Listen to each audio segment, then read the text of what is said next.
খুব ভালো করে বুঝবেন, বর্তমান পৃথিবীর সবচেয়ে বড় আলেম যদি ৫ জন থাকে, তার ভিতরে একজন পাকিস্তানের সাবেক প্রধান বিচারপতি আল্লামা তকি ওসমানী।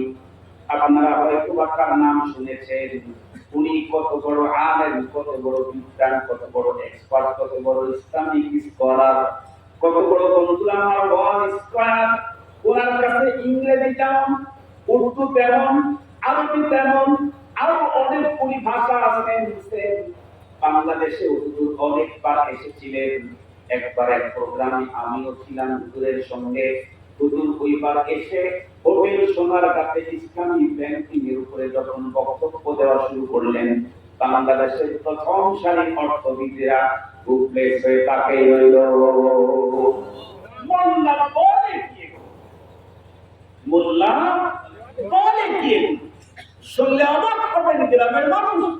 তারপরে বুঝানোর মতো করেই বলছি, তাম পৃথিবীর ভিতরে নাম করা মানবাধিকার সংস্থা আছে। তার মধ্যে অন্যতম একটা হলো অ্যামনেস্টি ইন্টারন্যাশনাল, বিশ্বখ্যাত মানবাধিকার সংস্থা, যার সদর দপ্তর হলো প্যারিসে সদর দপ্তর। অ্যামনেস্টি ইন্টারন্যাশনাল বিশ্বখ্যাত মানবাধিকার সংস্থা। এই সংস্থার লোকেরা পাকিস্তানে ঢুকছে সার্ভে করার জন্য। তো পাকিস্তান ইসলামাবাদে ঢোকার পরে পাশ্চাত্য দেশের সাথে তারা সবচেয়ে নাম করা, তাদের দেশে থাকতে গুগলে সার্চ দিয়ে পুরো পাকিস্তানের সবচেয়ে নামী শিক্ষিত গবেষক তাদের ডাটা নিয়ে আসছে। ৩-৪ জনের সাথে দেখা হওয়ার পরে ২-৩ জন জিজ্ঞাসা করছে, বলছে, হ্যাঁ আপনি যে প্যারিস থেকে আসছেন অ্যামনেস্টি ইন্টারন্যাশনালের প্রতিনিধিত্ব করে এই সার্ভে করার জন্য, আপনি কয়জনের সাথে সাক্ষাৎ করেছেন? বলে অমুক জায়গায় অমুক, অমুক জায়গায় অমুক, অমুক জায়গায় অমুক। সবাই জিজ্ঞাসা করছে, সাথে সাক্ষাৎ হয়েছে? বলে না, না আমি জানি না। সে কি? সবাই বলছে, পুরা পাকিস্তানের সব মানুষের কাছ থেকে যদি তুমি জরিপ নাও, আর তপস্যাদের সাথে যদি তোমার দেখা না হয়, তোমার এই জরিপের 4 পয়সা দাম। ওই লোকের অন্তরে তখন বুঝতে, আল্লাহ এই লোককে চিনি না, যাদেরকে চিনে আসছি তারা বলতেছে যে সবার কাছে গেলা আর যদি তোমাকে সাক্ষাৎকার না দেয়, তাহলে তোমার সার্ভে, পাকিস্তানি সার্ভে 4 পয়সা দাম নাই। ভিতরে আবেগে তৈরি হয়েছে, লোকটাকে একটু দেখা দাও। তো পরে হুজুরের ঠিকানা নিয়ে হুজুরের কাছে গেছে। হুজুর তো আমাদের মতো 3 পয়সার জন্য যে আপনি রাত্রিদের চা খাওয়ান আর নাই খাওয়ান আপনার পিছনে 13 ঘন্টা দিয়ে দিলেন, এমন কি না?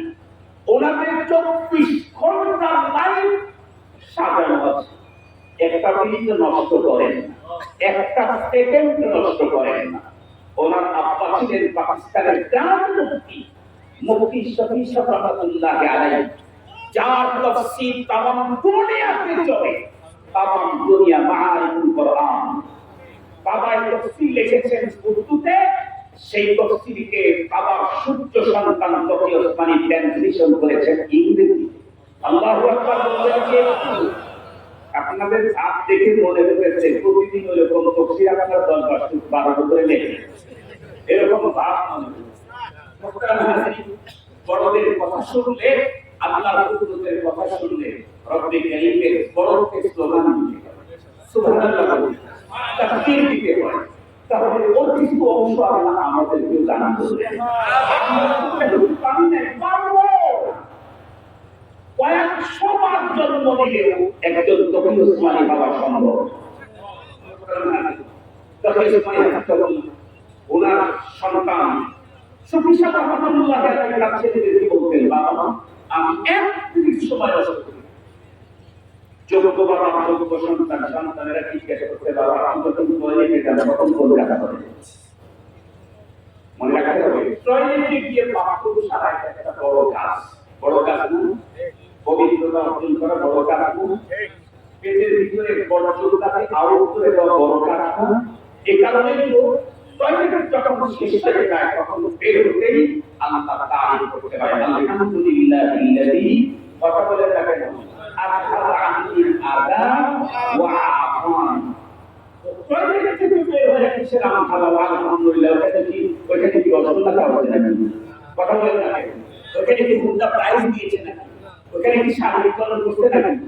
ওখানে থেকে বের হয়ে এসে আলহামদুলিল্লাহ সার্বিকরণ করেন, রসগোল্লা খাওয়াবেন, তার চাইতে বড় কথা সেটি হলো তোমার পেটের এই বর্জ্য যদি রক্তে গেলেন যথাসময় বের করে না দিতে তোমার পেটটা ফুলে যেত, ব্যথা শুরু হতো, এক পর্যায়ে তোমার স্ট্রোক হতো, চাপ যত বাড়তো ব্রেনে যখন স্ট্রোক হতো, তুমি জেলটা মানুষটা মরে যেতে। টয়লেটে সঠিকভাবে তোমার বর্জ্য এখানে বের করে দেওয়ার কারণে এখন তোমার স্বচ্ছন্দময় লাইফ আল্লাহ তাআলা দিয়েছে।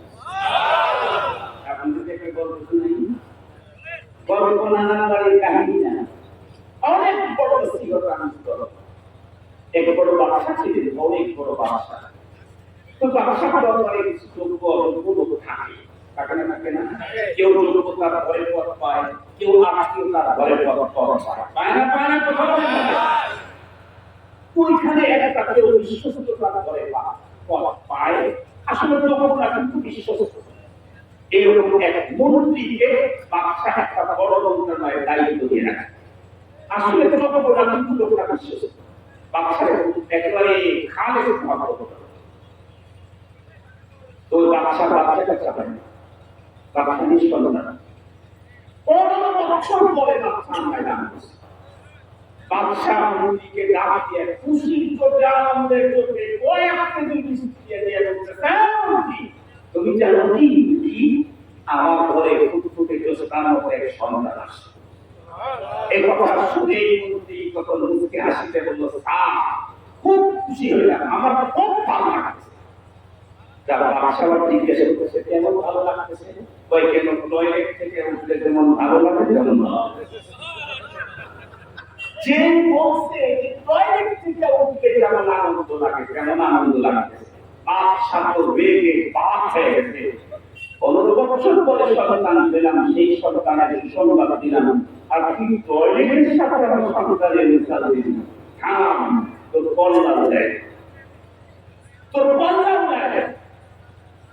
এক পর্যায়ে মুহূর্তের ভিতরে বর্ণনা করেছে, এমন লোকে মন্ত্রীত্ব থেকে এখন লোকে বহিষ্কার ওকে জেলখানায় ঢুকে। মন্ত্রী বড় কাকুতি বিনতি করে পরম কষ্ট করে মাপ কাটছে, হাত ধরে পা ধরে যা যা ধরা যায় সব ধরে কোনোরকম করে মাপ। একদিন মন্ত্রী চিন্তা করতেছে, বাদশাকে আমি বুঝাবো টয়লেট থেকে উঠলে কেমন লাগে। আমি আগে মনে হচ্ছে বৃষ্টি নামলে একটু খাবার খেতে, এটা এখন শহরে চলে না, কারণ এখন স্মার্ট বাংলাদেশ। কথা বলেন স্মার্ট, এখন খাবার বানানো স্মার্ট। আমরা কিন্তু যখন ছিলাম বৃষ্টি নামলে গুড়ি গুড়ি বৃষ্টি নামলে তখন চাউল ভাজা কাঁঠালের বেশি ভালো মনে করেন। যারা খাইছে তাদের মুখের মধ্যে এখন সাপ যে তখন খাইতে কি মজা। তোমরা দেখো নাই, তোমরা স্মার্ট বাংলাদেশের বাঙালি, তোমরা এগুলো দেখো নাই, আমরা খেয়েছি, কি ভাইরা হতে খেয়েছি, বড় ভাই তোমরা খেয়েছি। এগুলি হচ্ছে কখন বাদশাকে একদিন নিয়ে গেলে হলো নৌকা পানিতে উদ্ভাবন। মন্ত্রী চিন্তা করলো কোন জিনিস খাওয়া হবে, বাদশা টয়লেটের চাহিদাটা প্রকটভাবে বলো, টয়লেটে ভালো খাওয়া হবে। কারণ এক কেজি সাধারণ জিনিস খাইলে যতটুকু ভিতরে গ্যাস না হয়, আর তুমি 100 টাকা খাইলে গ্যাসের কোনো অভাব নাই। বাংলাদেশে আলহামদুলিল্লাহ মাটির নিচে যত গ্যাস পেটের ভিতরে তারা চাইলে বেশি। বাংলাদেশে মাটির নিচে যত গ্যাস পেটের ভিতরে আরো বেশি গ্যাস। আমার মনে হয় কত মানুষ আছে যারা গ্যাসে পেটে খায়, ভদ্রলোককে ওগুলা খাওয়া না, মুরগিকে সাথে করে পথচলা শুরু করতে নৌকা নিয়ে ওই দিকে গ্যাস আসতে জানাই বাদশাকে বলে মন্ত্রী পেটের মধ্যে গ্যাস থাকছে, সাথী টয়লেটে যেতে তো সামনে আপনি যেখানে সেখানে তো নেওয়া যায়। সামনে যাওয়ার পরে আরো গ্যাস থাকছে, মন্ত্রী মনে করে লোকজন যাচ্ছে না, একটু আরো সামনে আরো হয়ে যায়। কিছুক্ষণ যাওয়ার পরে অবস্থা কাহিল, মুখ ঘামতেছে, চোখ ঘামতেছে, মাথা ঘামতেছে, শরীর ঘামতেছে, তার মানে যেগুলো মুখ থেকে পাশ হয়ে যাবে। কিন্তু মুহূর্তে তার এই নৌকা ঘামায়, এত মানুষের মধ্যে বাদশা আল্লাহ করাও সম্ভব। দেখতেছে অস্থির এত স্পষ্ট করার পর এই মুহূর্তে বলতেছে তারা 2 মিনিট সময় ইজ্জত সম্মানের সাথে আপনি কাজ করতে পারবেন। শেষ পর্যন্ত বাদশা নিরুপায় হয়ে ছাপ দিয়েছিলেন। ছাপ দেওয়ার শেষ পালে কাজ। এরপরে যখন এখন বাদশা ওখান থেকে এসে জিজ্ঞাসা করে জীবনে একটা ভালো লাগে স্যার, ওইটাই আমি বলছিলাম আপনার বাদশারা অবশ্যই যাচ্ছে। এই কথাই বলেছিলাম আপনার বাচ্চা হওয়ার সুসংবাদ। তো আমি যেটা বলেছিলাম টয়লেট থেকে চলে আসার পরে আলহামদুলিল্লাহ রসগোল্লা পাই নেই, তার চাইতে বড় কথা না। এটা না শুনে গেলে আমার জীবন বিপন্ন। মুসলমান ভাইরা আমার কথা ভালো করে বুঝবেন। আমাদের আলোচনা চলতেছিল হলো আগের ওলামায়ে কেরাম আমাদেরকে বলতেন ওয়ালাকুম ফিহা মা তাশতাহি আনফুসুকুম ওয়ালাকুম ফিহা মা তাদাউন মুআমিন গফুরির রহিম। নাই তো সেখানে রোজা, নাই তো কোনো কাম, আছে শুধু প্রেম প্রীতি আনন্দ আরাম।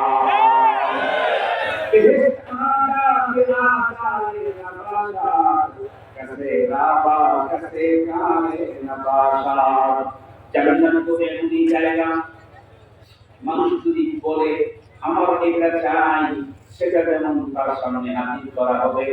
মুখ খুলে বলে নাই, অন্তরের ভিতরে চাইতে এসেছে এমন কি হলো, সঙ্গে সঙ্গে সেটাও তার সামনে হাজির করে দেওয়া হবে। খুব ভালো করে বুঝবেন, এই তথ্যগুলি একটা সময় আমাদের দেশের আধুনিক ব্যক্তিরা বিশ্বাস করত না। বিজ্ঞানের উৎকর্ষ সাধনের কারণে কোরআন হাদিসের কথাগুলি এখন মানুষের সামনে দিবালোকের ন্যায় স্পষ্ট হয়ে যাচ্ছে। কিতাবের ভিতরে এসেছে মৃত্যুকালীন সময়ে যে ব্যক্তির বুদ্ধিতে আছে আমানত বিল্লাহ, যে ব্যক্তির চালানে আছে অন্তরে আছে আমানত বিল্লাহ, মুখে আছে স্লোগান, ওই ব্যক্তির সামনে আসতে সালাম এসে বলতে থাকে কোনো পেরেশানি করো না, তোমার জন্য জান্নাত। সেটি কত সুন্দর।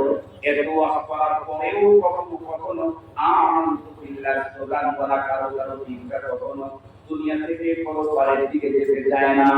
বর্তমান পৃথিবীর বড় আলেম আল্লামা তাকি উসমানী হাফিজাহুল্লাহ দেখেন, এই সময় আল্লাহ পাক রব্বুল আলামিন আলাইহিস সালামকে ডেকে বলেন, আজদাই জান্নাতের সুসংবাদ দিয়ে লাভ নাই, বরং আমার বান্দা জান্নাত পাওয়ার করার আগে জান্নাতটা তার চোখের সামনে একটু তুলে ধরলেই তো এজন্য দেখবেন পৃথিবীর বহু মানুষ মৃত্যুকালীন একটা হাসি দিয়েছে, গোসল করার তারপরে তার মুখের হাসি বন্ধ হয় না। কাফনের কবরস্থানের দিকে সমস্ত মানুষ দিয়ে যায়, সন্তানেরা পাগলের মতো জমিনের ভিতরে গড়ায় গড়ায় কান্দে, কিন্তু যার লাশ কবরের ভিতরে দাফন করতে নিয়ে যাচ্ছে, কবরের ভিতরে নামাবার পর মুখের দিকে পেটটা যখন তুলে দেয় তখন দেখা যায় আল্লাহর বান্দারা আমি হাসতেছে। কেন হাসে, কি দেখেছিল? ওই যে রব্বে কারীম বলেছেন, ইন্নাল্লাযীনা ক্বালু রাব্বুনাল্লাহ, ইন্নাল্লাযীনা ক্বালু রাব্বুনাল্লাহ সুম্মা ইসতাকামু তাতানাজ্জালু আলাইহিমুল মালায়েকা আল্লা তাখাফু ওয়া লা তাহজানু ওয়া আবশিরু বিল জান্নাহ اللهم اجعلنا منهم آمين وأبشروا بالجنة التي كنتم توعدون نحن أولياؤكم في الحياة الدنيا ফিল আখিরাহ। আল্লাহু আকবার। এই ফেরেশতা কি বলে দোস্ত, শুধু দুনিয়ার জীবনেই তোমার সঙ্গে বন্ধুত্ব দেখাইলাম তা না, আখিরাতে পরকালে তোমার সঙ্গে আমার এই বন্ধুত্ব টিকে থাকবে। মুসলমান ভাইরা আমার, এই যে সবচেয়ে বড় সম্পদ, মহা সম্পদ, সেটি হলো ঈমানের সম্পদ, কালিমার সম্পদ। দুঃখের সাথে বলতে হয়, দিন যত করতেছে মুসলমানের সন্তান এই সম্পদ থেকে বঞ্চিত হচ্ছে। কথা বলেন ঠিক না? মুসলমান ছিল না, এই মুসলমান সকালবেলায় মর্নিং মহব্বতে দিয়া করতো না, কিন্তু এখন দুনিয়ার সিস্টেম কি আসছে, আগে তো বাচ্চাদেরকে 5 বছর 6 বছর বয়সে প্রাইমারিতে দেওয়া হতো, এখন তো সিস্টেম এসেছে 3.5 বছর বয়সী কেজিতে পাঠায় দাও, প্রি কেজিতে পাঠায় দাও, ইংলিশ মিডিয়ামে পাঠায় দাও। সে ওখানে গেল, প্রথমে প্রে পড়লো, তারপরে রাস্তায়, তারপরে কেজি 1, তারপরে কেজি 2, তারপরে কেজি 3, এরপরে প্রাইমারি, এরপরে হাই স্কুল, এরপরে কলেজ, এরপরে ইউনিভার্সিটি, এরপরে উন্নত ডিগ্রি নেওয়ার জন্য অক্সফোর্ড বিশ্ববিদ্যালয় লন্ডনে চলে গেল, আমেরিকায় চলে গেল। আল্লাহ পছন্দ করে বলি, মোল্লা বাড়ির এই ছেলেটা প্রায় 20 বছর পর্যন্ত দেশে বিদেশে বহু জ্ঞান বিজ্ঞান অর্জন করলো, কিন্তু আমানতু বিল্লাহর মালা এখনো গলায় পড়তে পারে না। ওকে আমানতু বিল্লাহ কি শিখাইলো, ওকে লা ইলাহা ইল্লাল্লাহ কি শিখাইলো, ওকে আশহাদু আল্লাহকেও শিখাইলো না। আল্লাহ কসম করে বলি, দুনিয়ার সব বিজ্ঞান শিখাইলা, তুমি তোমার সন্তানদের আমানতু বিল্লাহ শিখাইলা না, এই সন্তান আল্লাহর আদালতে পরপারে তোমার বিরুদ্ধে আপিল করবে, নালিশ করবে, মামলা দায়ের করবে। এই কথা আল্লাহ পাক কোরআন কারীমের ভিতরে স্পষ্ট বলে দিয়েছেন। وقال الذين كفروا ربنا أرنا الذين أضلنا من الجن والإنس نجعلهما تحت أقدامنا ليكونا من الأسفلين। এই জন্য মনে রাখতে হবে, আমি মুসলমান, আমার সন্তানের সবচেয়ে বড় পুঁজির নাম হলো ঈমান। যদি বলেন সবচেয়ে বড় পুঁজির নাম কি? ঈমান। যদি বলেন সবচেয়ে বড় পুঁজির নাম আমি যদি কোনো দিকে সন্তানকে শিখাই নাই, তাতে বড় পরে কোনো যত্ন করতে হবে না, কিন্তু ঈমান যদি শিখাইলাম না, তাহলে বাবা মা দুজনকে বড় পরে আল্লাহর আদালতে দাঁড়াইতে হবে আসামি হিসেবে। এই জন্য মুহতারাম, আমি পরপারের আদালতে মুক্ত থাকার জন্য মাদ্রাসা দরকার আছে না? আমানতু বিল্লাহ স্লোগান তো মাদ্রাসাতেই হয়, আমানতু বিল্লাহ স্লোগান তো মসজিদের বারান্দাতেই হয়। মসজিদ আর মাদ্রাসা ছাড়া পৃথিবীর কোনো জায়গায় আমানতু বিল্লাহ স্লোগান হয় না। আমরা তো এই সমস্ত মানুষ যারা শুধু মৃত্যুকে বিশ্বাস করি এমন কিনা, বরং আমাদের বিশ্বাস তো আরো আগানো। मौत को सुलझा है आखिर इख्तिताम जिंदगी, मौत को सुलझा है आखिर इख्तिताम जिंदगी, दर हकीकत मौत तेरे इब्तिदाए जिंदगी। कदम सूए मरकत नजर सूए दुनिया, कदम सूए मरकत नजर सूए दुनिया, किधर जा रहा है किधर देखता है, ये चमन ये चमन ये चमन सहरा भी होगा ये कब्र गुल को दो, ये चमन सहरा भी होगा ये कब्र गुल को दो, ताकि अपनी जिंदगी को सोच कर तौबा करे। এই জন্য মুহতারাম খুব ভালো করে বুঝবেন, আমরা শুধু মৃত্যু পর্যন্ত বিশ্বাস করি না, মৃত্যুকে নাস্তিকও বিশ্বাস করে। আমাদের বিশ্বাস হলো মৃত্যুর পরে আমাদের মূল জীবনের সূচনা, ঠিক না বেটি? মৃত্যুর পরে আমাদের বিশ্বাস কি? আসিরাতু হাক্কুন ওয়াল হাউদু হাক্কুন ওয়াল জান্নাতু হাক ওয়ান নারু হাক। আরো কত লম্বা ফেরেশতা আমাদের বিশ্বাসে। এই জন্য মৃত্যুর পরে পরপারের লাইফটা যাতে আমাদের সুন্দর হয়, ভালো হয়, এই জন্য আমাদেরকে দুনিয়া থেকে তার প্রস্তুতি নিয়ে যেতে হবে।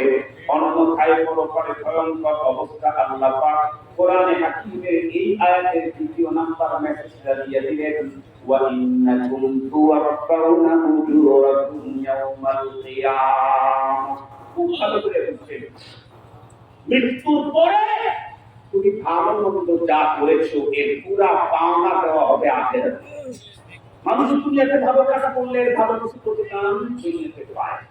আবার মন্দ কাজ যদি কেউ করে যত বড় জ্ঞানী থাকুক মাঝে মাঝে দামি জুতা খায়। আপনারা বুঝে গেছেন বুঝি? আর কি জোরে বলেন? ছোটখাটো রাষ্ট্রপ্রধান জুতা খাইছে নাকি কোন দেশে? আমেরিকা। কথা বলেন কোন দেশে?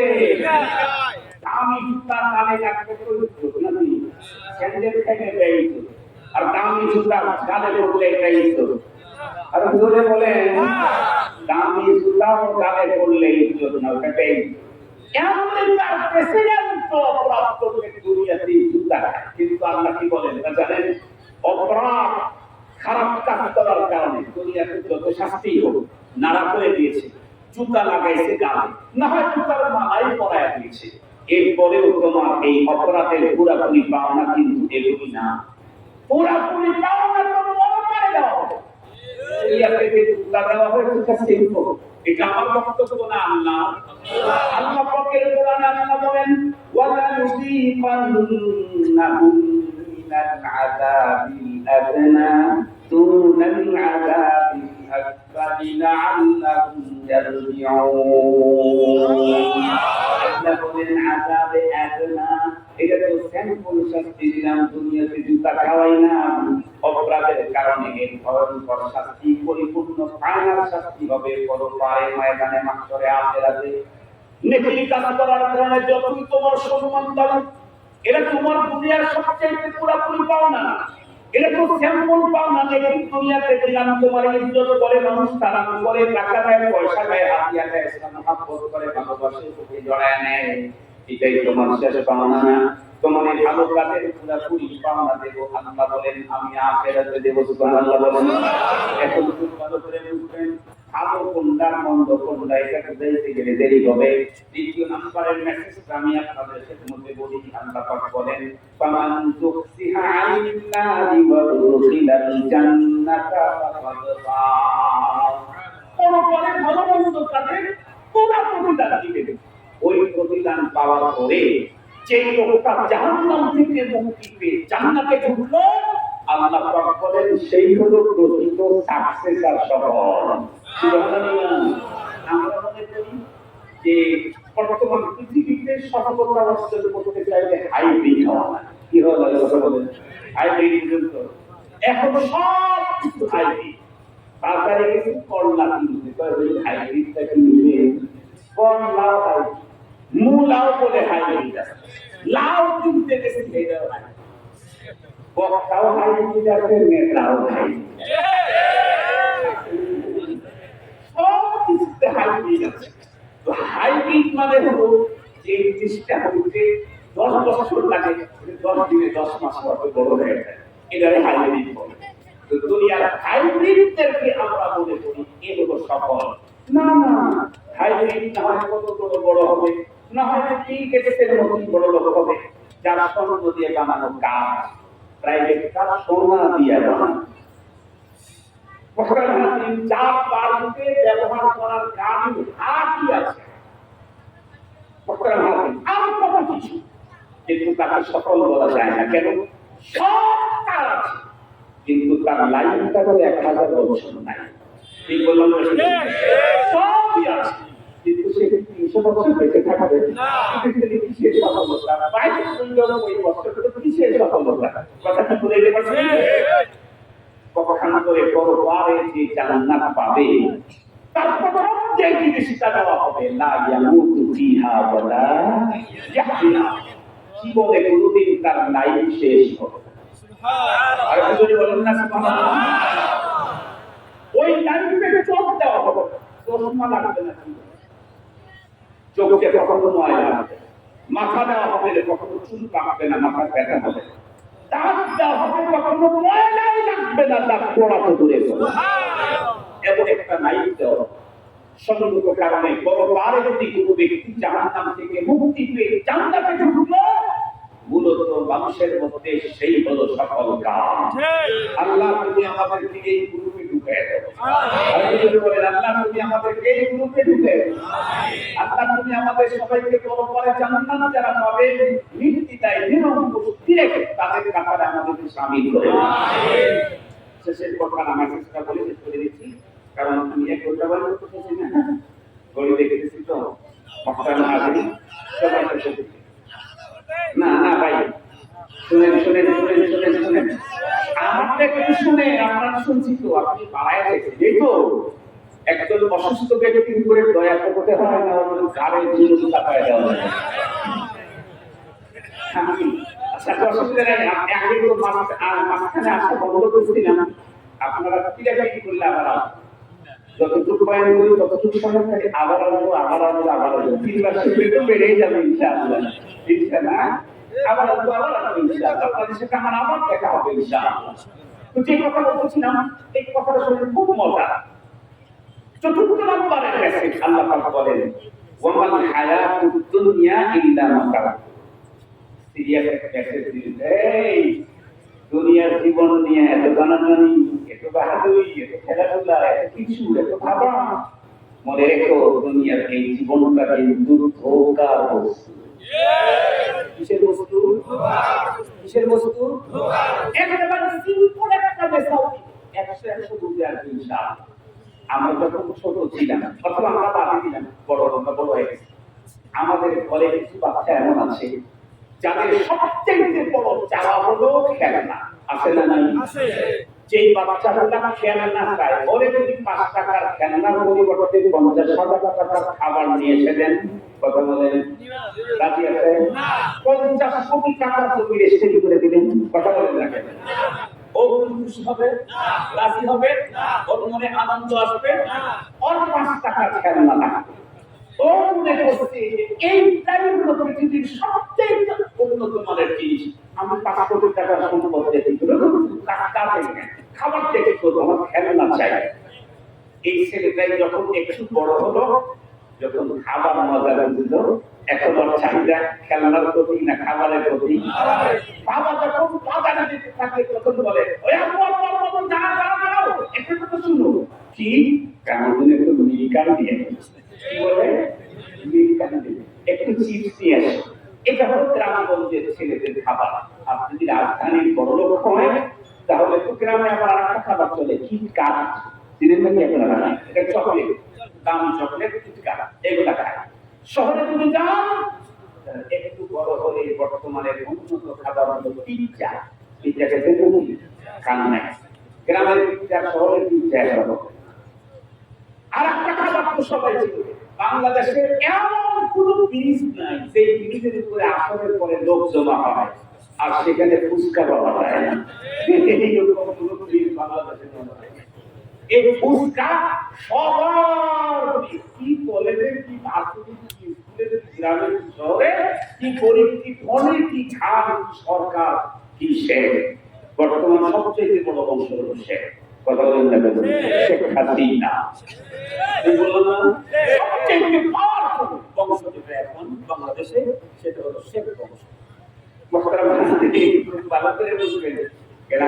আপনার সাথে আমার পূর্বের মহাব্বত আছে তো এই জন্য একটু ব্যতিক্রম ওয়াজ করলাম একটু মজা করতেছি আপনাদের সাথে আর কিছুই মহতারাম হাজির তো একটু বড় হলো তখন খাইতে চায় এটা যে খাবারের আসক্তি যে খাবারকে বুঝতে ওরা যদি খেলনা দেন আমার সাথে সাথে 100% দিবে বাড়ি বাউন্ডারি মধ্যে বাইরে এটা আমি কি খাইতে চাইছি ও যখন একটু বড় হলো তখন দেখতে গেলে এই সমস্যাটি আসবে না আসলে থাকতে হবে স্মার্ট বরণের পোশাকটা হবে দামি কোনো জায়গায় কোনো ভাস থাকবে না স্টাইল থাকবে এই সেই তখন এই পোশাক আর সৌন্দর্যের উপরে এসে ওই সময় যদি কোনো ভাই বোন স্টাইল করা জামাতে একটু দাম লাগাইছে এমন থাপ্পড় লাগায় গাছ একটা মরে হয় না এই ঘটনা ঘটছে না ওই সময় কিসের উপরে ছিল আসক্তি জামা কাপড় এই বডি এটা সৌন্দর্য করো মনে করছে এটাই সবকিছু এর বাইরে আর কিছু নাই আর একটু যখন বড় হলো তখন না বলা রাখতে কি তখন তার ফোন লাগবে আইফোন লাগবে আর লাগবে আর রং ভাই এখন কি বলে, ভাই আমার একটা আইফোন না, পকেটে যদি আইফোন থাকে আর নিচে যদি আর1 বাইক থাকে, তাহলে আমি রাস্তার রাজা।